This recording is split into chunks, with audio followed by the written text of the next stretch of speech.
ஒருத்தனுக்கு பெரிய பாறையை உடைக்கிற டாஸ்க் கிடைச்சது. தினமும் அந்த பாறையை உடைக்க அவன் முயற்சி பண்ணுவான். ஒரு நாள் ஆச்சு, ஒரு வாரம் ஆச்சு, ஒரு மாதம் ஆச்சு. ஆனா அந்த பாறை ஒரு துளி கூட அசையல.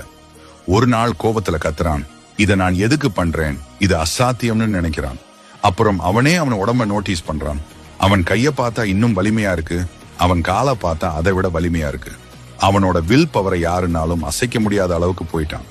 அவனால அந்த பாறையை தான் உடைக்க முடியல, ஆனா அவன் பொட்டன்ஷியல்ல உடைச்சிட்டான்.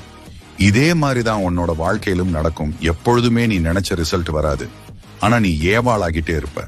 இந்த லைஃப் உனக்கு ரெசிஸ்டன்ஸ் கொண்டு வந்துச்சுன்னா அது உன்னை தடுக்குதுன்னு நினைக்காத ரியாலிட்டியில உன்னை ட்ரெயின் பண்ணுது. நீ வெறும் பாறையை மட்டும் உடைக்கல, உன்னோட பொட்டன்ஷியலையும் உடைக்கிற. ஒரு விஷயம் பண்ணும்போது முடியவே முடியாதுன்னு நினைச்சாலும் அதை விட்டுறாத. நீ ட்ரைனிங் பண்ண அந்த பாறையும் ஒரு நாள் உடைச்சிடுவ.